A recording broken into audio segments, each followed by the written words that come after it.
My grandmother had said to my mother that she couldn't let me go on the stage because she said, you can't let her not with a face like that.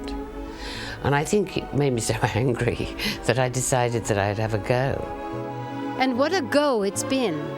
This face, capable of expressing so much with just a glance, has made Maggie Smith a star. In every role, on stage and on film, her eyes reveal the same determination she faced her grandmother with all those years ago. It seems everywhere you look today, you see Maggie Smith and those signature glances. Difficult, very difficult. She's simply amazing as Professor McGonagall in the blockbuster Harry Potter and the Sorcerer's Stone. That was bloody brilliant. Oh, thank you for that assessment, Mr. Weasley. Perhaps it would be more useful if I were to transfigure Mr. Potter and yourself into a pocket watch. That way one of you might be on time. Somewhere there's another man. But she's getting the most attention for her work in Robert Altman's latest movie, Gosford Park. Do you think he'll be as long as he usually is? In which she plays Constance, Countess of Trentham, a snobbish aristocrat with a title but no money. I'm breaking in a new maid. I'm simply worn out with it. Actually, there's nothing more exhausting, is there? I don't have a lady's maid. Oh. Let me ask you about Constance. What did you like about her? Not a lot. I thought she was absolutely horrid. How much longer are you going to go on making films? Well, I suppose that rather depends on how much longer the public want to see me in them. What a pity about that last run of yours. And it must be so disappointing when something just, flops like that. But it's always quite fun to play those sort of aggressive people, if you know what I mean. That was fun. Audiences have been keeping close watch on Maggie Smith since she was one of Broadway's new faces of 1956.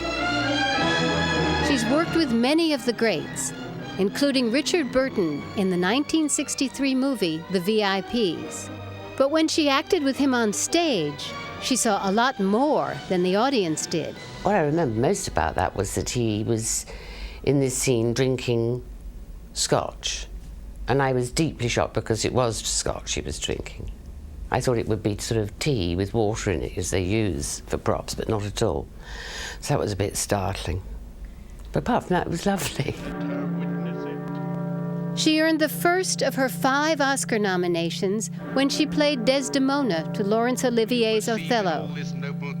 It was very, very scary. It was very frightening.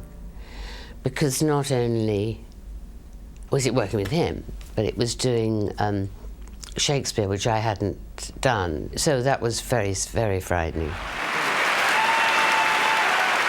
She won her first Oscar playing a fiercely independent schoolteacher in the prime of Miss Jean Brodie. I am not interested in human imperfection. I am interested in beauty, in art, in truth. In art and beauty, maybe. In truth, no. Don't close your eyes, Sydney. And later won a second, playing an aging star with a failed marriage in Neil Simon's California Suite. Look at me tonight. Let it be me tonight. I think nothing means as much as an Oscar. I mean, how can it? It was great fun to go and astonishing. There's nothing quite like it, is there? I have never been to one. You haven't? You've never lived. So I'm told. I look forward to living. I think you'll get by without it, I'm sure. Smith may go to the Oscars again this year with a nomination for Gosford Park. It's a murder mystery, part upstairs, downstairs, part drawing room comedy. Oscar nomination or not, she's already playing to high praise from her co-stars. Yummy, yummy, yummy. When you watch her, she appears to spring out of nowhere. You never know what will pop out of her. Tell me, what happened to William's little maid? I never saw her again after that dinner. Elsie? She's gone. Oh, that's pretty, really. I thought it was a good idea to have someone in the house who's actually sorry he's dead. Of course, great actors are sometimes the hardest to know as people. And according to producer and co-star Bob Balaban, that's not necessarily a bad thing. I think she's a kind of magician. And I don't think it helps the magician for you to go behind the cloak and see what it's really like. Oh, it's glacial in here. Get my fur, will you? Maggie always plays, I think, a three-dimensional person. She isn't just a cipher. And she's just that's what makes her a great actor, of course. Yeah, by the way, are any of the others getting up for breakfast? The women, I mean. I think Lady Lavinia, maybe. Oh, yeah? That settles it. Come back at 8:30. I'll get dressed. It's the greatest bore, of course. I don't want to miss anything.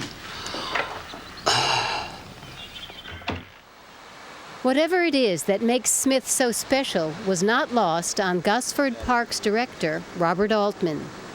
It was just a great privilege for me to be able to work with her, and I'm racking my brains because I want to work with her again.